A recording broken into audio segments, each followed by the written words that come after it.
This is the sluggo, slant and go.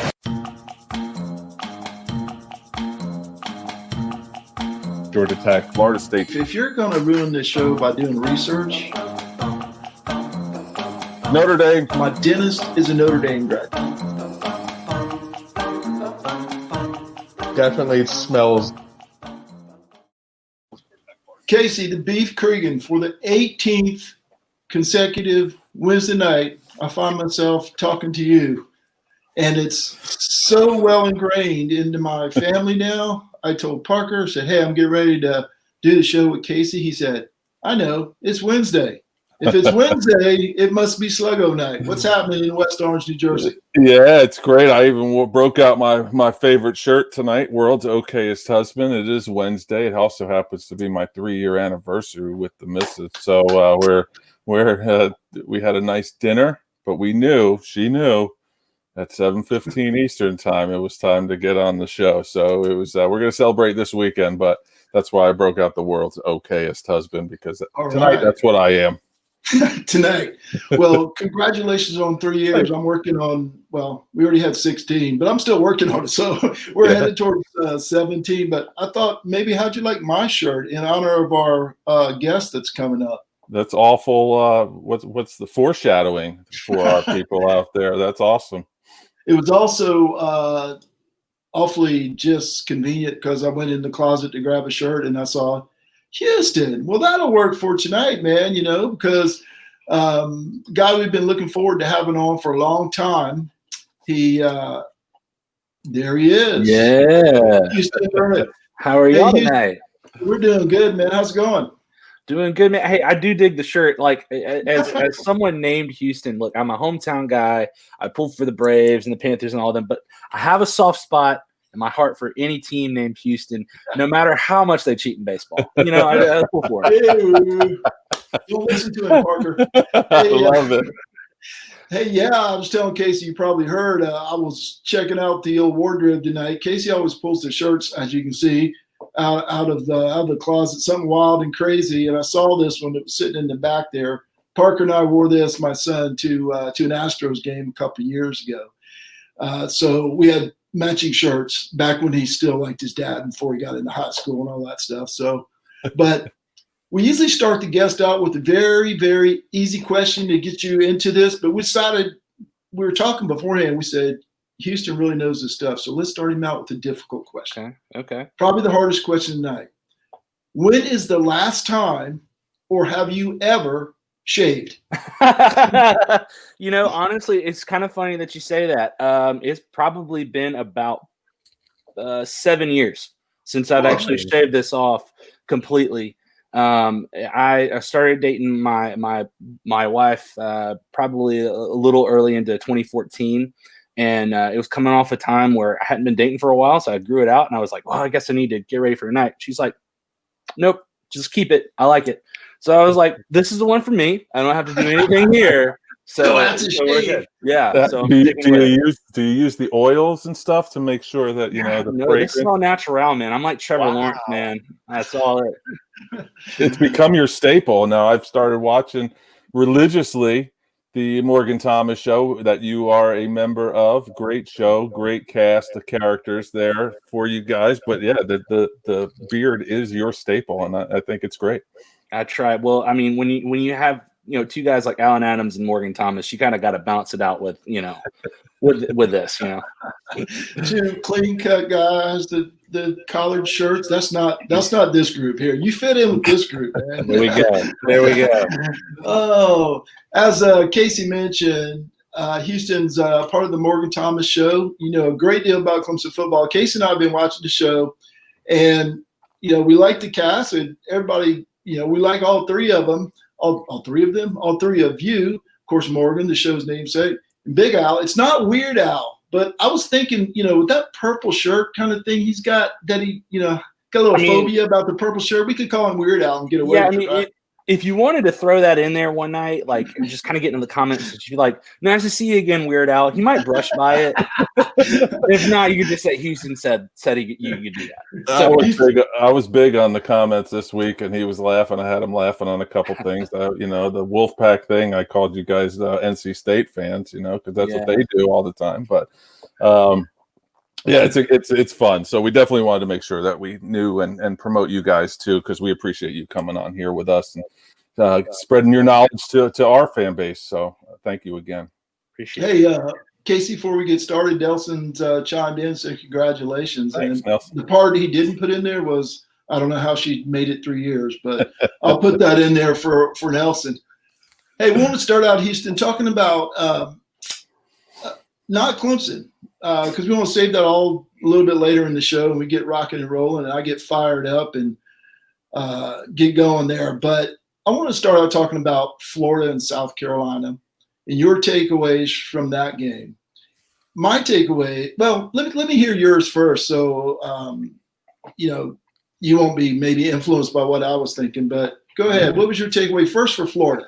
For Florida, so for Florida, I was not as surprised with the offense. I think the one thing that came away with me is there was a lot of points and a lot of drives that Florida left on the field.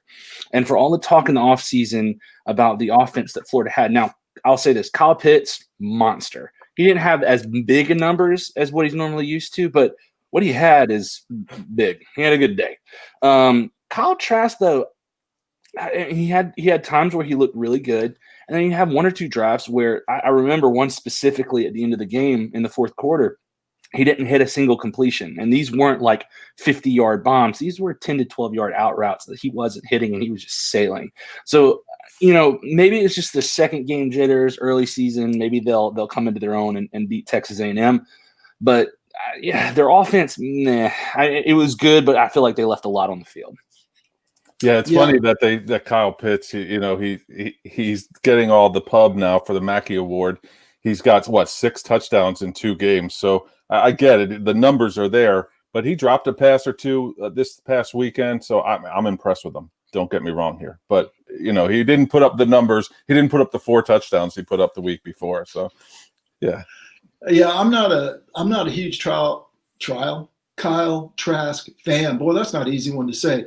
I'm not a huge Kyle Trask fan, and I felt like I was on an island. So you and I are on the same island if that's the case. I think he's good. I don't think he's Trevor Lawrence. I don't think he's Justin Fields, which they seem to be trying to make him into. We're already talking Heisman hype, right? But I think he's good. My takeaway from Florida was I questioned some of the play calling. If you remember, they were up 14-7. They got the ball at midfield.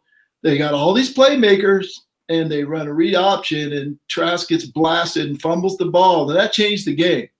Now, maybe I'm bitter because I took Florida in the points, but that changed the game to me. You're at midfield. You have a chance to go up 21-7 on South Carolina, and you're running a quarterback, a zone read with not the most athletic quarterback. No. Let's put it that way. No, yeah, and you and me both, we took the points on that one. I was expecting Florida to come out crisp, look good on offense. And for some of it, you have moments, Kyle Pitts, Kadarius Toney blowing through that South Carolina defense, looking great.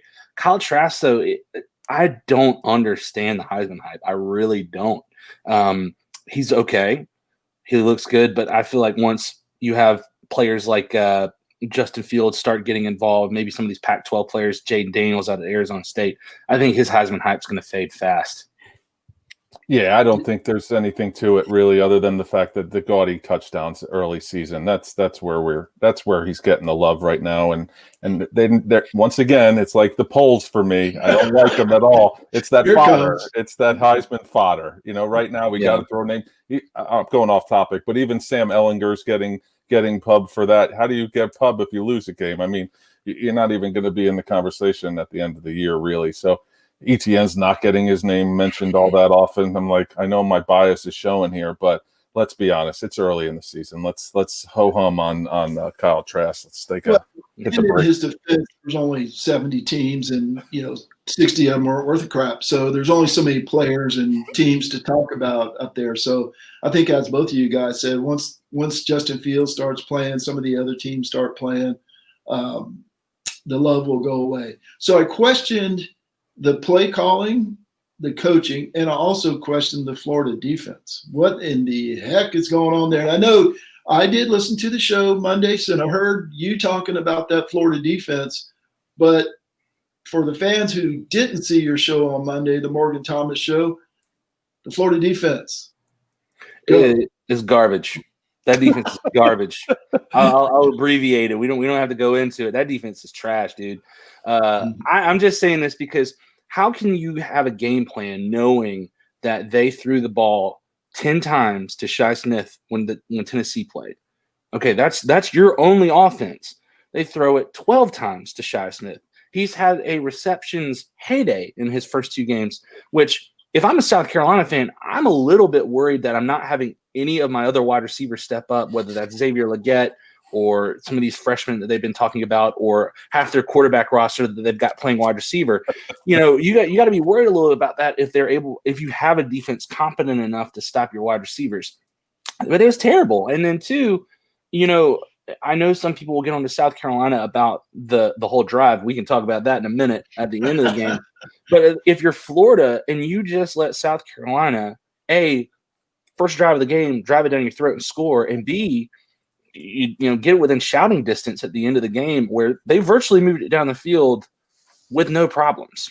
So there's a lot of issues on their defense. Boy, howdy, was there.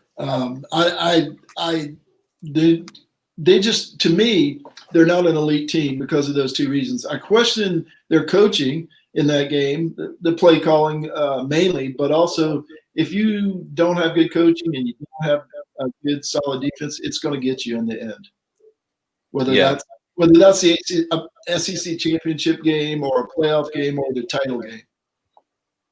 Yeah, agreed. Thankfully, it's not going to get taken care of this weekend at Texas A&M. My pick to win the SEC West before the season started, Houston. Yeah, you got to frame his face when I said that. For the show. Like, whoa. But they're not going to be able to. I don't believe they'll get exposed this weekend. Mm-mm. No, I agree with that. I don't think Texas A&M is bad. They had Alabama and they did not play well against Vanderbilt, but down here, you'll hear some of our feathered brethren of the Church of the Giant Golden Chicken in the Midlands talking about how they can beat certain teams like Auburn and LSU and Texas A&M. I don't think Texas A&M is that bad. I really don't. I don't. That's good to know for my picks later on in the season. So my question for you on South Carolina is Colin Hill going to make it through the season? He's had more knee surgeries than had a name, and I lost it, slipped out of my head, but Joe Namath. How about that? He's had more knee surgeries than Joe Namath. He stood back there like a statue against a bad defense and got hit a few times. Now he made a run or 2. He's capable from time to time, but when they start playing the bigger, badder defenses in the SEC, I'm wondering if he's even going to make it through the season.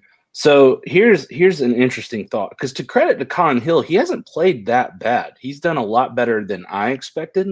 I think what most people expected, even for South Carolina fans. However, let's just say Colin Hill makes it through this year. You've got 2 quarterbacks who came to South Carolina with the intent of playing quarterback and now have been put on the bench and relegated for a transfer. So what happens if those 2 quarterbacks decide to look elsewhere and your quarterback next year, Colin Hill, gets hurt? It's kind of a long-term thought process, but I don't know. Colin Hill hasn't done bad. I think he's a very capable quarterback, but you're right. He's a statue, and, thank God they don't play a Brent Venables defense this year because he'd get 8. That's what would happen.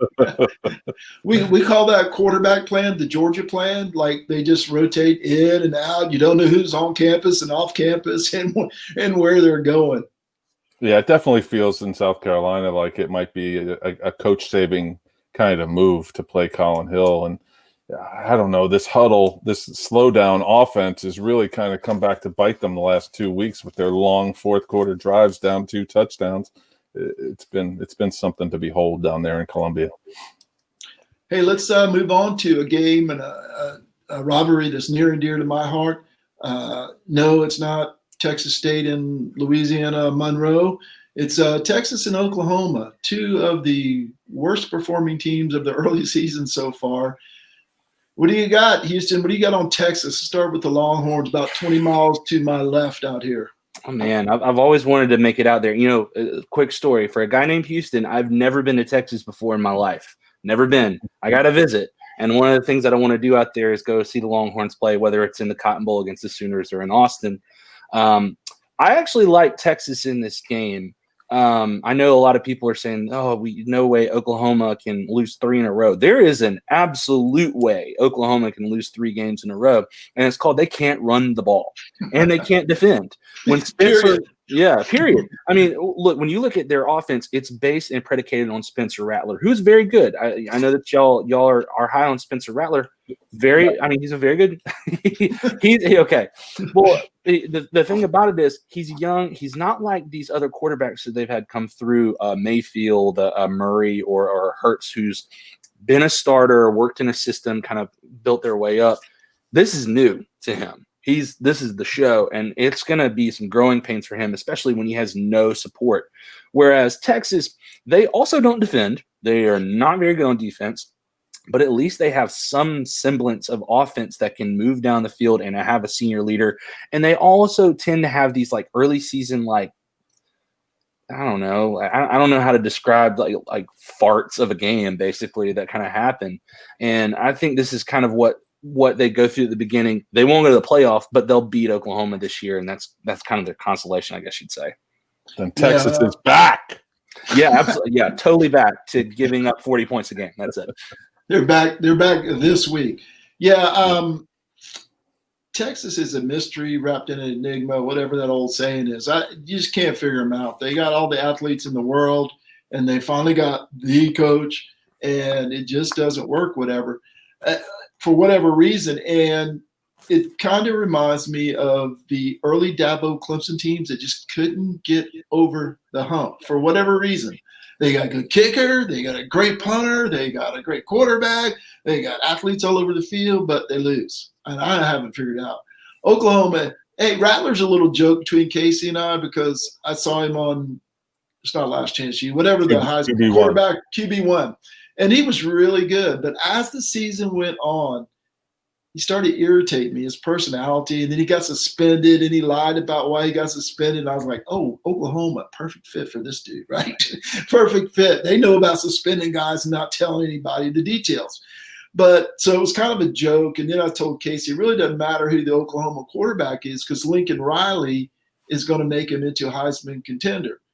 None of his quarterbacks, whether he was the offensive coordinator or the head coach, had finished lower than 4th in the Heisman voting. Now, they were experienced guys, Murray and Hurts and Baker. This is not a true freshman, a redshirt freshman who, he looks kind of not ready for prime time, as you said, I think. Yeah, I think he's young too.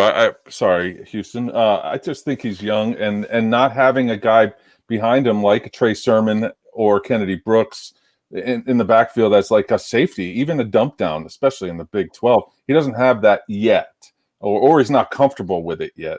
So I think that hurts him too. But our guest is Houston Burnett from the Morgan Thomas Show. Just want to make sure we're giving them the plugs necessary. Go ahead.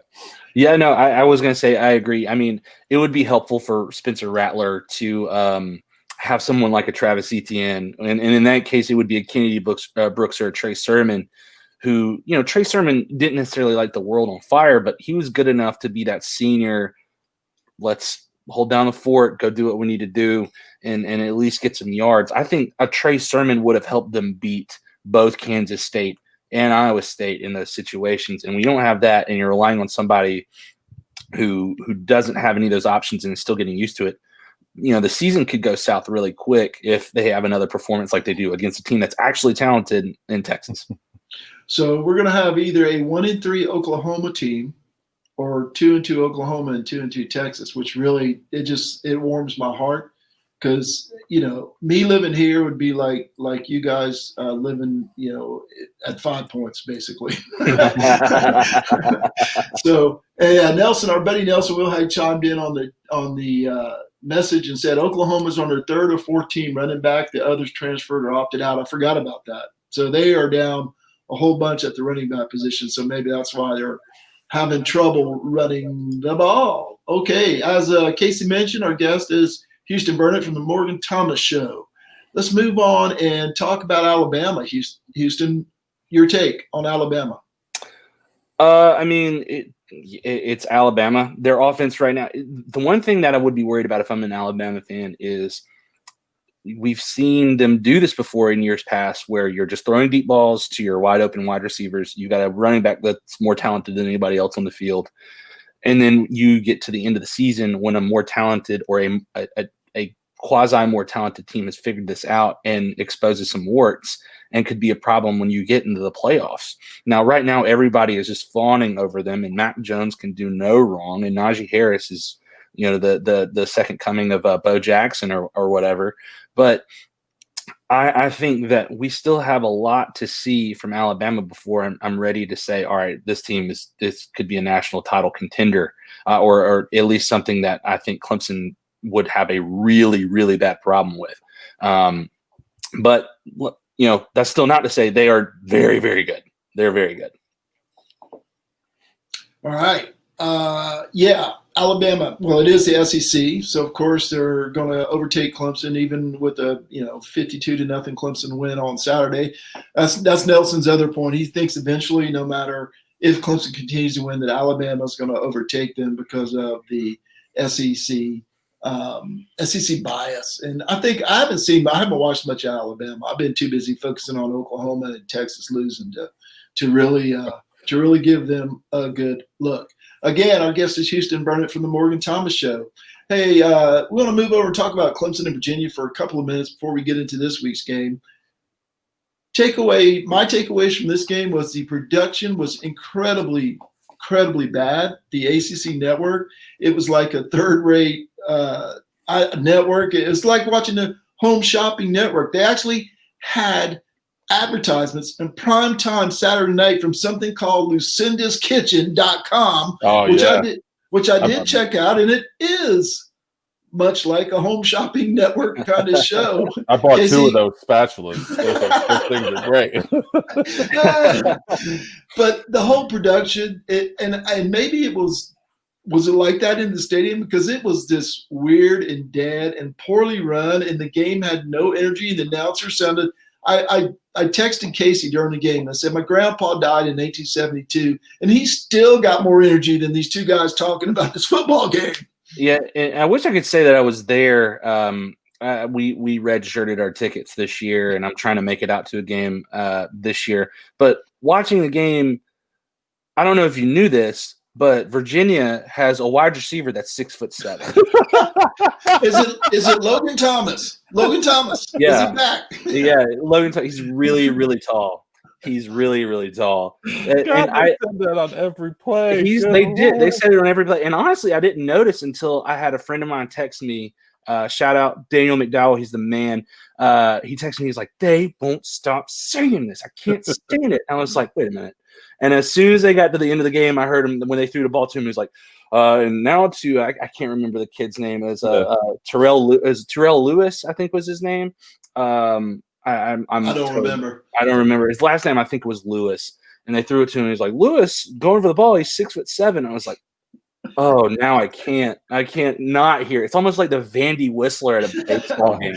That guy's the worst. Yeah, no, we Lavelle Davis, but we knew he was 6'7". We didn't hear his name once. He was just the 6'7", throw it up to the 6'7" receiver on the 6 foot Andrew Booth. Yeah, it was just a bad game to watch, and I let me check this out and have a couple beers. I was like, these guys don't even care. Are they even watching the game? They would come back from commercials and it'd be third down, and you're like, what the heck happened? What's going on here, man? Maybe we are getting spoiled as fans of Clemson that we usually get the primetime spots. So we're expecting Fowler and Herbstreit, or even Sean McDonough, who is my personal favorite, every week. And now we get these two momos from whatever university they were, and so we maybe we're just uppity a little bit. I wasn't expecting the big time guys. I mean, it's the ACC network, right? But you're expecting somebody that's watching the game, huh? I mean, get somebody who's retired or something. Get like Brent Musburger chilling out in Las Vegas, gambling his life away with a couple of margaritas, just being like, "Oh, look at that one! All right, boys and girls, watch this." Oh yes, some boys in Vegas are happy now. Yeah. Hey, seriously, on a little bit more serious note, what was the offensive game plan? Were they hiding everything from Miami? It looked like they were saying, "Hey, it's 3rd and 12. Travis, what you got? Let's do something here." Yeah, I agree 100%. And I have to, I got to tone down probably what I said on Monday, because I wasn't too pleased with it. And maybe in hindsight, it probably was keeping it vanilla. This is Virginia. You should cruise. I guess to me, it's like we have all these athletes, supposedly, and we have all of this great talent. And you see other teams in the past that we have to compete against, whether it's Ohio State or LSU or Auburn or Alabama, they just blow these teams out early on. And I guess the frustrating part of this is not seeing us have a killer mentality. When you've got a 2-minute drill, you're up 24-3, and you have a chance to make it 31-3, and the half ends 24-10 with Virginia driving down and scoring and getting the ball back in the second half. I mean, I would have been much more content. There were 2 particular drives in the game that I was like, what are we doing? Like, just end it. Like, you throw a deep ball, give it to Travis Etienne. There was another one in the second half. We were cruising. I think we were up 34-10 or 17 or something. And we were driving down the field. Or no, we were up 41-17. We had the ball. I was like, this is the kill shot. Ball game. It's over. And it's the one where we took Linjay, put him in. And Linjay had a decent night, but they throw this little flare to him and he drops it. And there's no one within 40 yards of the guy. Yeah. And you're like, if you're going to do a kill shot, put Travis Etienne in. He's had 114 yards receiving tonight. Let the boy eat. Come on. Let him go. On that play. That's a touchdown. That is a touchdown for Travis Etienne if he catches that and goes. And instead, we want to play our guys and kind of do all this and, a little bit of Robitussin per Dabo. It's like, can we just like kill these guys so I can go to bed? Like, It's so true too, and that's been a common theme over the last couple of years. Even I heard somebody say, "Oh, if Dabo likes the head coach on the other team, he won't rub it in." No, like I know he's buddies with Bronco Mendenhall from all reports, but he still wants to beat him 63-7. You would think. I don't know. He's playing all these kids and whatnot late, but I'm with you 100%, man. That play, I jumped up out of the chair. I know, 41-17. We should just be relaxing, sipping on our blue cans. But instead, I'm jumping up going, catch the daggone ball. Why is Travis not in? That was literally my first thought. I heard you say that Monday night, too. And literally my first thought was, why are we running that play? And I love Linjay Dixon. I love him. Yeah, I know he's been banged up, and he can make that play. But you're exactly right, man. Why don't you have your stud in there just to crack the neck a little bit, finish him Mortal Kombat style, and just end the day. Finish them. Hey, Casey's from New Jersey. Crack the neck. I mean, Hey, Houston, I don't know if you see this, but there's a comment there. Somebody's watching over your shoulder. Morgan. Get on my level, Morgan. Come on. Hey, Houston, we're going to hit it off great because I was thinking the exact same things you were. I did not get it. I was like, where is the killer instinct? Where is it's early in the season and we hear, the 3 seasons or 4 seasons. I don't remember how many seasons Clemson has in Davo's mind. It's just get ready. Exact reason I took Miami, because if you watched our show last week, which I know you did, I said he's going to play how many ever guys are on the sideline, right? They got a better chance of crushing somebody in an away game because there's not 120 dudes standing on the sideline, that are going to get into this game. And I knew that was going to happen. I knew he was going to play everybody. They don't know how many games they're going to have this year, right? They may have 10 or 11 or 8 or 7, who knows, wrong person breathes in your face, your season may be over. So that's why I took mine, but it was really frustrating. And maybe they were they vanilla on defense too, because here's where my rant's coming in, and I'll let you speak and then I'll give my little rant, but it's along the same lines. It just looked really vanilla and like they don't care. And when anybody dares criticize them, you don't get the good end of the stick. You get the stick, but not the good end of the stick. What about the defense for Clemson last Saturday? Yeah, I mean, I don't really think that there were several points in the game where you're like, you know what, this person or this particular unit played really well. Like, I think Booth took the step that we've all been looking for. And you're like, oh, buddy, this is going to be great. Him and Darion are going to be really, really good. Nolan Turner had a good game. I've been very critical of Nolan Turner in the past. He actually had a really good game, and he looks like he's developed and kind of come of his own. Landon Sanders, not so much. I know the other guy was 6'7", so that was a really big problem. Wait a second. I don't remember hearing that. Well, how tall is he? You might need to go watch it again and hear it about 12 more times just to hammer that point home. And then, I mean, I think our linebackers were okay. Like, I think Skowski and Spector played well, but they also had their moments. I think the biggest issue that I had, and once again, this could be playing for not giving too much up to Miami.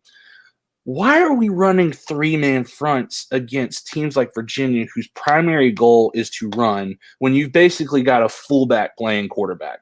Look, Brandon Armstrong, good kid, probably a really good athlete, but he's a similar build as a Taysom Hill, a Colin Klein. You're not going to get 500 passing yards out of this kid. He's going to try to run it. They're going to try to do this gimmicky, like, delayed run, all that kind of stuff.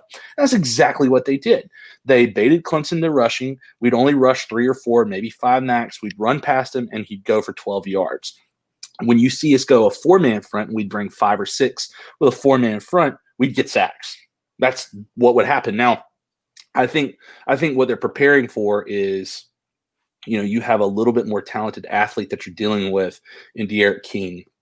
And if you prepare for him like you did for, like, Lamar Jackson, you could eat on Saturday night. I think that's what they're preparing for. Plus, if I know Brent Venables the way that he is, he probably ripped a few fannies after that game just to kind of get in somebody's crawl about that. So I think they'll be ready. Plus, you get Tyler Davis back. Thank goodness. There's rumors that Xavier Thomas might be able to dress on Saturday. I don't know how much he'll be able to play, but he's been saying rumored to dress on Saturday night. So you're getting some people healthy, getting some bodies in there. I think they're just kind of working this up. I'm willing to give Brent Venables a pass because he's been doing this for a long time, and he's prepared for a lot tougher offenses and been very successful. It's just kind of disappointing. I would have liked to have seen this be, 48-10 and, be getting ready for bed, watching it in the bedroom TV, Here's the obvious, though. Again, I know it's been said ad nauseum all week by fellow Clemson fans that we're complaining about an 18-point victory, right? But what I think is what comes out of it is that we know that best is the standard. So we know that there is a next step. We think that there's a next step for these guys. And one thing that was really good, and you mentioned it too, Houston, was Andrew Booth. We saw him he took the brunt of the fan base ire after the Wake Forest game, seemingly getting beat.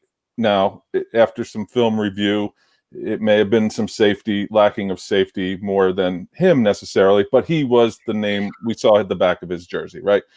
He looked fantastic on that 6'7" receiver. We didn't hear Darion Kendrick's name, and that's a good thing for a DB, right? You don't hear his name. It means that he shut down his one side, and I believe you said it Monday night. You got to feel good about those cornerbacks, especially those two.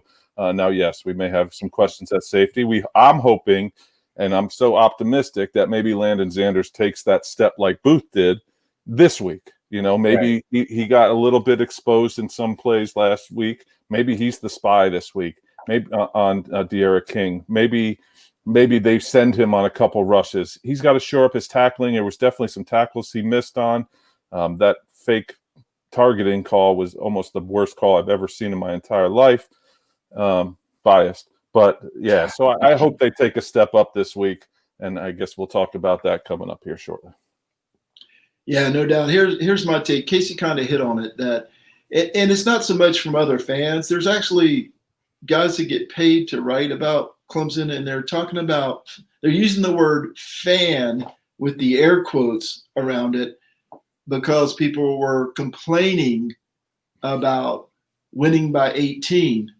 And I just when you tell somebody how to be a fan, it irritates the crap out of me, right? And I'm the guy that usually says the same thing, right? I'm like, well, heck, they won by 18. Who cares? Whatever. Remember, there's a time, I'm old enough to know there's a time when people used to say, I don't care, just win. Yeah. Doesn't happen these days, right? I don't care, just win by 40 is what happens now. But you really shouldn't be telling people how to be a fan. I've seen this story before. I lived 20 miles from the University of Texas campus. When Mac Brown was there, at first they said the same. I've seen it. Just win, Mac. He won. He wants some more. He wants some more. And then all of a sudden, it wasn't good enough. And you couldn't criticize anybody. And we won a lot of games around here doing it this way. And then all of a sudden, the players weren't even walking across the street to go to practice. They were getting on a bus, and they got lazy and complacent. And 15 years later, they're still trying to get out of it. Now, Venables is not a lazy and complacent guy, and neither is Dabo. So it's not the same thing, but I'm saying I've seen this story before. When you can't criticize somebody, I guarantee you, as Houston said, Venables is criticizing a lot of people. He might say to the media, I think we did okay 80% of the time or whatever it was, but I'm sure he's all up in their face about what happened Saturday. Yeah, I'd be kind of interested to see how many of these football writers who are criticizing about the quote-unquote fans, quote-unquote, in the preseason said no one's playing football this year. So probably the same ones, I'd imagine. But I don't know. I don't really pay attention to it. All right. Well, Morgan had a question. Thoughts on how Morgan Thomas from your Monday date, Houston. We'll call him your Monday date. Thoughts on how Clemson defends two tight ends this weekend, Jordan and Mallory. So with those, I mean, they've dealt with this before, and there's a variety of ways. I think the best way that I can think about this is how we defended Louisville in 2016. And I don't think Miami's offense is remotely close to how upbeat and high-powered that Louisville offense was. For one, De'Aaron King is not Lamar Jackson. But I think there's similar things in that offense that you can do and manipulate and get, because we were getting pressure on Lamar Jackson with the front that we had at the time, and we still have a very talented front. And I think you're going to be able to create more matchup issues with their offensive line and confusing De'Aaron King. Now, the problem that I see, I don't think you're going to have one direct person defending our tight end. We don't have Isaiah Simmons, because Isaiah Simmons would be that guy. You might have Mike Jones go out on somebody in coverage, but the best way to do that is kind of have some pressure, have somebody kind of spying, kind of being around there. You're going to probably give up a handful of plays to the tight end, but as long as you're keeping them within a certain range, that's okay. Because if you remember, Lamar Jackson hit Cole Hicatini and what's his name? Not Mickey Crum. Or is it Mickey Crum? They had Crum and Hicatini, and they would hit them across the middle for about 8 to 10 yards a pop. And most of the time, it didn't really do anything except for when Lamar Jackson came back in the second half and just could not do anything wrong. But I don't think that's going to be the case on Saturday night, because I don't think De'Aaron King is the same caliber of crazy athlete as Lamar Jackson was. Well, before we move on to what you think is going to happen Saturday and get your prediction and score, one thing that's not a problem this year, at least so far, BT Potter. No, it must be the hair. He did the opposite. He did the opposite of this and just did all this. He must have tapped into his inner Charlie Whitehurst and grew out the hair a little bit. I was critical of him last year, or at least not all in on BT. But man, every kick has been down the middle and true and through, whether it was 25 yards or 52 or whatever. So it seems like an area, at least for now, you never know about kickers, but at least for now, that has been solid and no complaints, BT. You know, if one out of every 12 of your kickoffs gets returned, we're okay with that because we've seen much worse in the past. So now that he's doing well and has the Clemson fan base, I do take credit for his recruitment. So full credit, because one of my college roommates at Clemson was the defensive coordinator at South Point High School in Rock Hill. Okay. And so I used to get sideline passes when I'd go up to the games when I lived in Greenville, and I was in his ear constantly. And he told me as a sophomore that he really wanted to go to Clemson. And I was like, yeah, okay, but whatever. But there he is. So he's there. So it's full. You're welcome, Clemson people. And here's how we roll, Houston. When he yanks a 25-yarder to the left and loses the ACC championship game, Casey Cregan. I expect to think. I don't know who that is. If you're not on the show with us that night, I expect you to see you in the comments saying, there's your boy. There's your boy. Okay, we talked all around it. Casey and I are going to pick the game in a few minutes with Zach Locks Parker, who's coming up. What do you think happens Saturday night? And give us a score, too. Yeah, said this on Monday night. I think Clemson comes out. They don't give up as many yards or as points as they did this week because I think that they were holding a little bit back. I think Trevor and Travis are going to do Trevor and Travis things. I think that this is going to be the first real test for Miami, and they're going to get punched in the mouth early on. They may settle in, but I think ultimately Clemson is going to cover the spread, win 42-20. Oh, a cover for the Tigers and 42-20. Hey, Houston, thank you so much for joining us. This was a lot of fun. We hope to do it again if Morgan, if we can keep Morgan out of our comments. But actually, we really appreciated Morgan and everybody who's been commenting. I think this is the most comments we've ever had. Most of them pretty nice, actually, too, which is a unique term. But we thank you so much for joining us. It was a lot of fun. We hope to have you back on.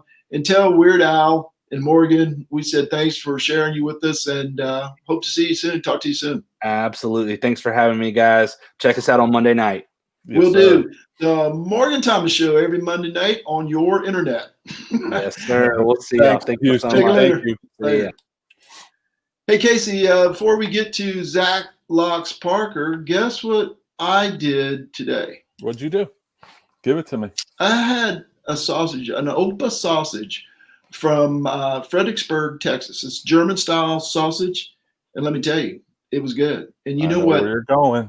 You know what went on my Opa sausage? I have a good idea.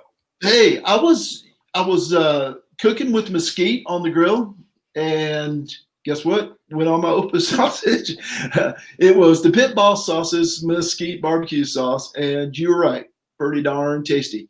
Now, usually, back in the day, I would just put that thing in a tortilla and sausage wrap kind of deal, right? Older I got, started only doing half of it, right?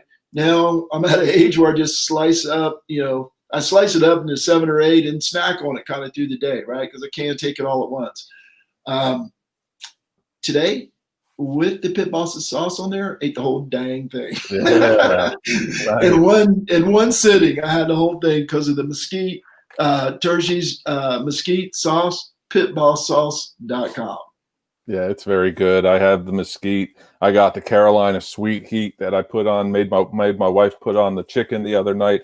It was really good. So we appreciate everything that Terzi Pollard does at the Pit Boss Sauce, and check him out online, pitbosssauce.com.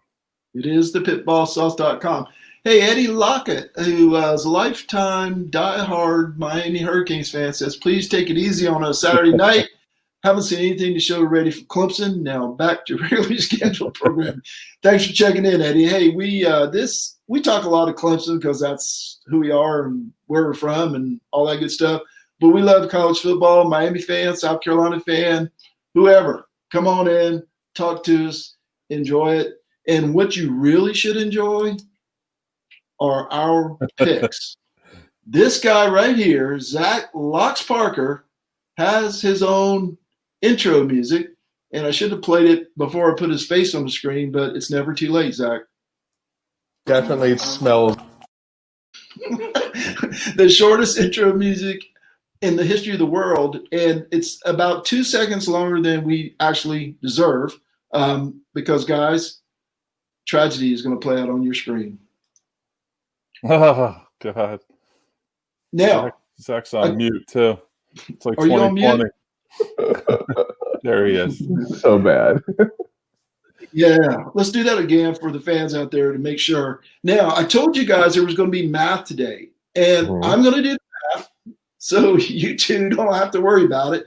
And that's a little scary, but I figured the people out there really don't understand what they're getting out of the show, because there's one of us here that has a 75% return on the bets.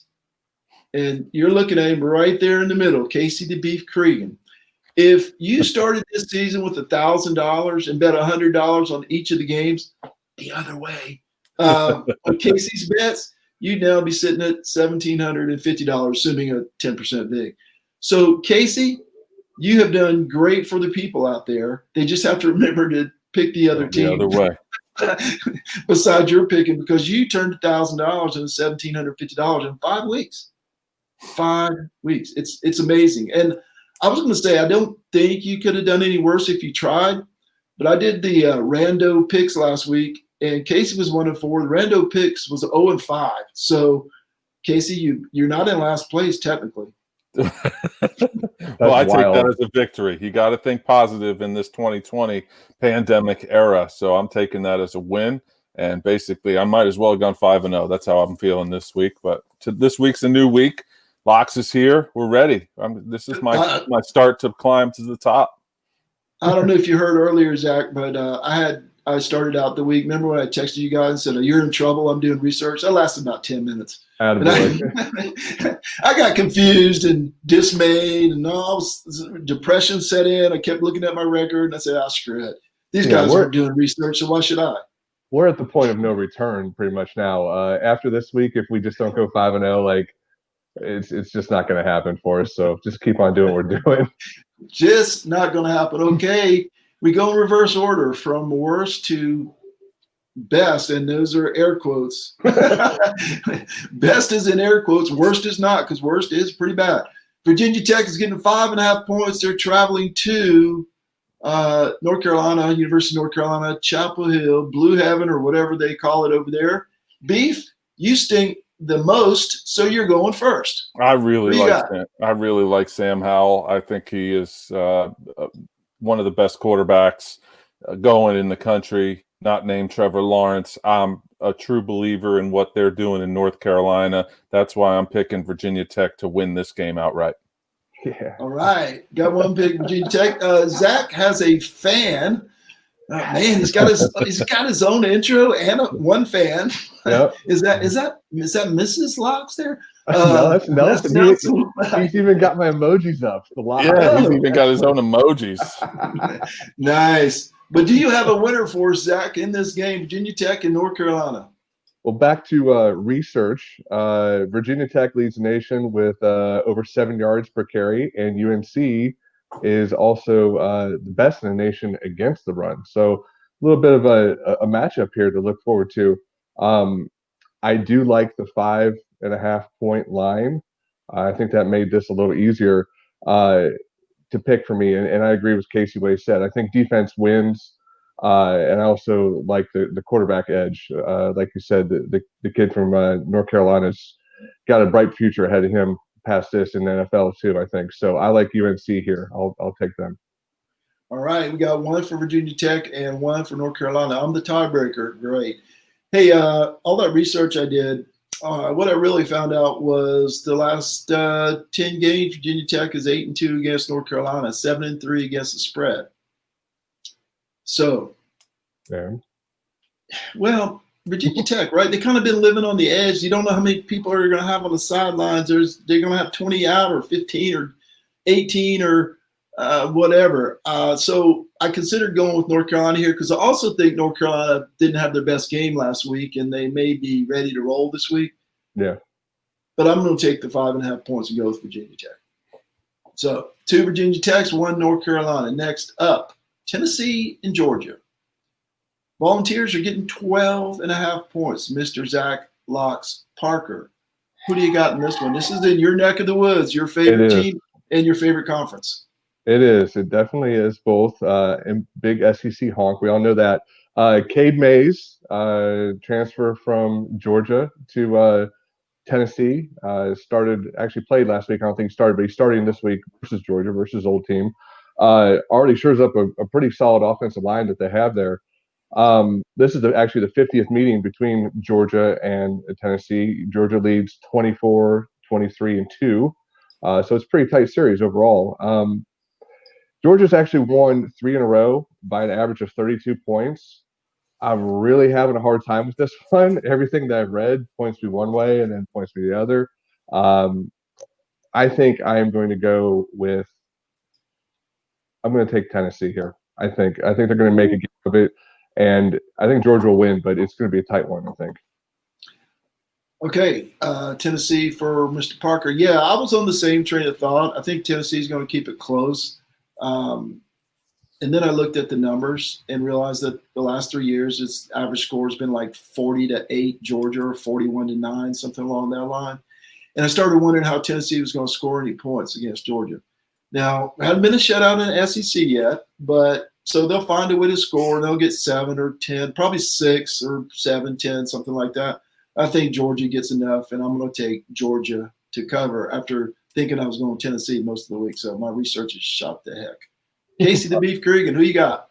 I don't like this, although I'm agreeing with the leader of the pack here, but I just Stetson Bennett the fourth for as long as that little project is going to be at the helm. He looked really solid last week, throwing it up to Mr. Pickens there, the wide receiver. As long as Zamir White's running hard, and that defense is nasty. So I think Georgia runs away from Mr. Guarantano and the Tennessee Volunteers. I got Georgia here. Yeah, I forgot about that part. I was thinking about quarterbacks, and Stetson Bennett's not a world beater by any imagination unless you're. He looked good last week. Unless you're running for frat boy president, but Guarantano, I mean, yikers. Normally, us Jersey folks stick together, but that guy can go. He must be from New York or something. Okay, he must have been a transplant. Hey, Justin Lineweaver says Tennessee and the points. Agrees with Zach Locks Parker, and he also says Georgia is not that great. No, I agree with him on that part, but they've looked good through 2 weeks, and that defense is nasty, and sometimes defense wins. So I do agree with them not being that great. I'm not sold on them quite yet, especially on the offensive side, but that defense looks pretty nasty right now, and it's going to keep them in a lot of games. They don't have to be great this week, right? Right. Hey, next up is Texas and Oklahoma. And this is a game I usually look forward to every year. But, this year is kind of a little different. We got 1-2 Oklahoma and 1-1 Texas. So if the Longhorns win, they're going to be 2-2, and then probably not going to be in the playoffs, or maybe for Casey's Oklahoma State team. I struggled over this one also because I love Spencer Rattler. And okay, after the last 2 weeks, I just like him a little bit. We're on the outs. Okay, but when it came down to it, I thought it was going to be a close game, and historically it's been a close game. Here we go at the last 10. Oklahoma's won 7 of the last 10, but they're only 3-7 against the spread. So that led me to think maybe Texas has a chance here. Both teams are up against the wall, need a win, can't afford to lose another game. But I look at the quarterbacks, and I see Sam Ehlinger, and I see Spencer Rattler. And while Spencer Rattler is definitely going to be my boyfriend next year, no, he's not going to be my boyfriend on Saturday. I'm going with Sam Ehlinger. I'm going with Sam Ehlinger and the Texas Longhorns to cover. Casey the Beef Cregan. Yeah, I'm in the same boat again. Give me Texas because I know the kiss of death is coming here. Maybe I told you this is the turnaround week, right? I'm not a believer in Oklahoma, and I think I said it before when Houston was on. The lack of a running game or the lack of a bailout kind of running back really is making Rattler, who's got a cannon arm, and he slings it all over the field, but he takes chances. He's like that Brett Favre style. He's not quite Brett Favre yet, but he is that. He'll sling it around. He'll try to make a hole that isn't there. So I just don't think he makes 1 or 2. Texas has a very small bit of defense, probably one of the better ones in the Big 12, but it's small. They'll still give up 35. But I think this is a 42-35, 42-38 kind of game, and I think Texas will win this. Well, 35 in the Big 12 is like a granite That's halftime. mountain, right? Number one in the Big 12. Zach Locks Parker, who you got? The bet in this game is over/under, which is 72. You got to pound the over, I think. This is just going to be disastrous tackling, up and down track meet, 42-41, something like that. I got Texas just on pure quarterback play. Honestly, like you said, it's experience at quarterback too, I think, is a big part. Like you said, I think Rattler just forces too much, and it's just because he's young and inexperienced. But I think Ellinger, he can run too, which I think adds another dynamic. So put me down for Texas on this one. We'll do that. And again, it happens every week, God, but I went out of order again. I don't know how to do it. Every week I write it down. It's so easy to do, and I screwed up. But okay, we'll go back to the real order this time. Next game up is Texas A&M at Florida. The Aggies are getting 6.5 points here. Or actually, it's versus Florida. I think where are they at? Where are they playing this game, fellas? I think they're playing in Texas. Texas. Yeah, 6.5 points at home. Beef, you're up first. Sorry to do that to you, but let's get back in order here. That's all right. I'm okay with it going first and leading the charge here. That's right. We're back. To the bottom. My charge to the bottom. My pick in the SEC West, Texas A&M, which is proving to be wrong early. So at least I'm getting wrong early and often here. So with that being said, I'm going Florida and Florida big here. I think Trask gets back on. I think Florida wins 10, 17 points. All right.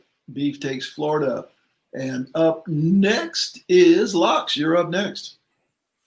I was listening earlier, and y'all almost swayed me to change my pick here, but it just didn't work. I got Florida in this one too. I did see a quote, which I thought was interesting. Kyle Trask was asked just about the game. He said that my whole family is full of Aggies. They actually named me after Kyle Field. There's enough reason. That's why his first name's Kyle. So, that you got your family, on the other side. He's just going to go in there and blow them out. I think Texas A&M's just garbage. I don't think there's a whole lot to him. Maybe this will knock him out of the top 25 for once. Who knows? Probably not, though. Yeah, if I remember correctly, he's from Manville, Texas, and who was he behind? Oh, he's behind Derek King in high school. Yeah. He was second. And that's a story we've heard 179,426 times also. And guess what? We're going to hear it again Saturday night. We're going to hear it Saturday during the day when he's playing. We're going to hear it. We're going to hear it. We're going to hear it. Okay, my research for this game was my eyeballs. But I said, well, maybe I'm missing something. I went online, did about 30, 45 seconds research. I wasn't missing anything. Florida's defense is not good, but neither is the Texas A&M offense, no matter. The joke I made on Twitter Saturday, that Kellen Mond is the new Logan Thomas.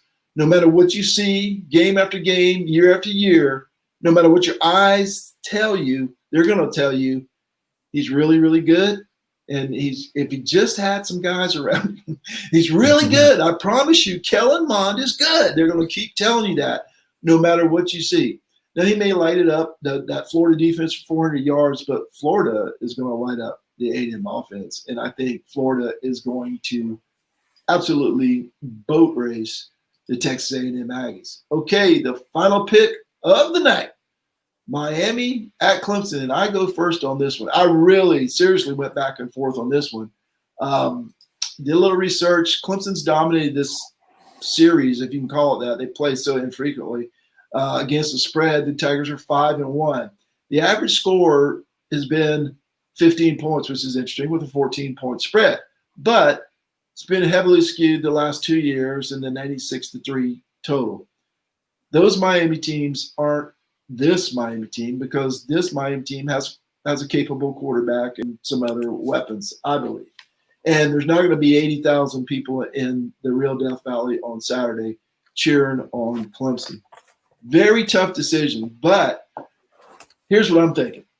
Clemson has the point spread covered, like 35-17, let's say, something in around there, and late garbage touchdown because, Venables puts in his kids and a couple of Dabo's kids who play on offense, and you know how it goes. We've seen this story before, right? A comfortable lead, they're not going to lose the game. They're going to get some guys in, get some experience, and the previous Miami quarterbacks would have a hard time scoring a garbage time touchdown against Clemson. I don't think D'Eriq King will. I think he stays in the game too. That's the key. I think he stays in the game to pad his stats because Manny Diaz wants the next quarterback to come to Miami and be impressed by the stats. So D'Eriq King stays in. Miami scores a late touchdown. Miami covers. Whew. And Beef, you're up. Yeah, I think when it started at 15.5 points, I was a little worried about it because I do think this is a 2-touchdown game. Now, I've truth be told, I listened to the Morgan Thomas show on Monday, and I was going to steal Houston's picks because I don't know, I needed to do something. But I lost yours. I lost the piece of paper that I wrote it down on, so now I have to figure it out myself. But that 15.5 kind of, I didn't know what I was going with. Thankfully, when I got the agenda tonight and it said 14, and I know it is 14 now, I think it's a little easier for me. I'm not a believer yet in Miami. Now, I am worried about the tight end play, and I'm always worried about a running quarterback against Clemson. I haven't read the Miami rival site yet, so I'm not going to tell you that we're going to get steamrolled by 60 like I always do. But I have faith in Clemson. They're 0-3 this year against the spread. I'm sorry, Locks, if that was one of your stats you were going to talk about. All that word salad to say, I think Clemson actually covers. All right, Locks. I agree with Marty on the "do you smell it?" the backdoor cover. This has got it written all over it. Just like you said, D'Eriq King staying in that whole game. They're going to fight. Doesn't matter how many points are down. They're going to keep their first string in. And Venables, now trust me, the defense has had a rough week at practice. I think he's probably wore those boys out after last week. I think, like you said earlier in the show, that he was quietly embarrassed himself by giving up that many points to a Virginia team that wasn't that great. But I could see, again, in the last quarter coming back and just squeaking right inside that line, probably like a 10-point win, something like that, when really the game wasn't even that close. So put me down for Miami on this one as well. One thing, too, I got to talk about real quick is Rhett Lashley. Rhett Lashley was one of the hottest offensive coordinator names. He played high school football. He was a quarterback for Gus Malzahn in Arkansas. So he was offensive coordinator at UConn. He's been at Arkansas State. He's been at Auburn, and now he's the OC. He's the hottest name going right now because he's got D'Eriq King. So he's already put out there that Clemson Steel signed, so they already got their Clemson cheats ready to go. So it'll be a good chess match between Brent Venables and Rhett Lashley on Saturday night. Hey, over in the comments, Justin Lineweaver says Miami has some of the best defensive linemen in the ACC. We won't run the ball all over them. Our defense will give up 30 points. And then he follows that up with, write it down. But, we'll come back to that this week. Lock it up. Lock it up. Well, yeah. But remember, Zach and I agree with that. Definitely smells. Backdoor cover, as Nelson Wilhite pointed out. All right, guys, it was a little bit longer show tonight. I appreciate it, but we had so much fun with Houston. And Zach, you're always good for a few laughs too. But Casey, that's all I'm good for. Hey, you're not in last place, and that's all I'm trying to avoid. I'm not trying to beat Vegas here. I'm just trying to stay in last place. So I appreciate you guys' time. And, oh, yeah, I meant to mention this last week. Chopping Beef show tomorrow night. Just the two of you guys? We'll see. It's a game time decision. Our boy, our third in line is a little under the weather, so we'll see. We'll see what happens. Yeah, well, JJ, I hope you can make it for the show. Check out the Chopping Beef wherever you find podcasts. Guys are hilarious. They talk about less serious stuff than Clemson in mind. Definitely. Have a great week. I'm sure we'll be texting on Saturday, especially after some blue cans are empty over at Zach parking house. See you guys later. I think that sounds pretty good.